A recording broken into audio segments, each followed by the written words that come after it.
L'âme comprend l'intelligence et les émotions. Elle est le siège de la personnalité, donc du sentiment de soi.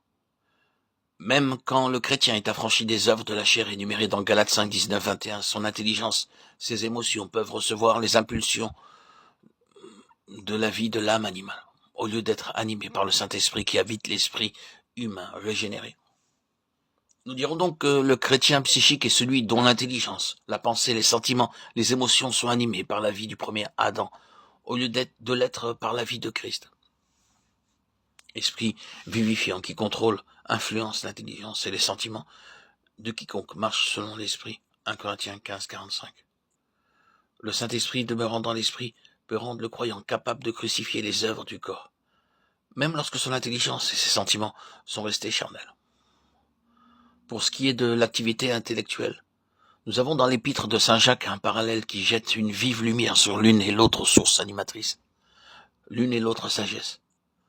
L'apôtre reproche à ses correspondants un zèle mauvais, un esprit de dispute, puis il écrit « Ce n'est point là la sagesse qui vient d'en haut, au contraire. Elle est premièrement terrestre, deuxièmement charnelle, troisièmement diabolique. Où il y a ce zèle et cet esprit de dispute, il y a du désordre et toute espèce de mal. Mais la sagesse qui vient d'en haut est d'abord pure, ensuite pacifique, modérée, conciliante, pleine de miséricorde et de bons fruits, exempte de duplicité et d'hypocrisie. Elle porte la marque divine et participe du caractère divin. Elle est sans partialité ni esprit de parti. La sagesse qui vient d'en haut n'est pas contaminée de vie psychique. Il ne s'y trouve plus de place pour le sentiment du moi, pour les opinions et points de vue personnels qui provoquent querelles, divisions, jalousie. Au contraire, elle produit la paix.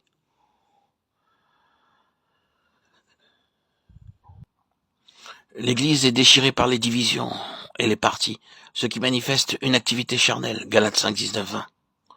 Plus grave encore est la cause de désunion dans l'Église militante, lorsque c'est l'intelligence animale qui est le facteur de division, et qu'une sagesse charnelle prétend exposer et annoncer la vérité, ce qui ouvre la porte aux démons. L'intelligence n'est pas seulement faillible, elle est le plus dangereux de tous les dons, aussi longtemps qu'elle n'est pas sous la dépendance de l'Esprit de Dieu. Et cependant, que de chrétiens qui recourent à elle pour saisir et comprendre la vérité, malgré la dégradation formelle des Écritures. L'homme,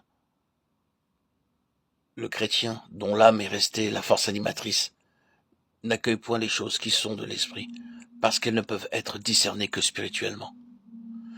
C'est souvent l'élément psychique chez les orateurs, les conférenciers exposant le sujet de la sainteté nécessaire qui provoque les divisions et les séparations. Il peut y avoir de l'amour dans leur cœur, il est vrai, mais il n'empêche que ceux-ci divisent, car les puissances sataniques s'appuyant sur les éléments psychiques agrandissent et exagèrent toujours les divergences au lieu de souligner ce qui unit.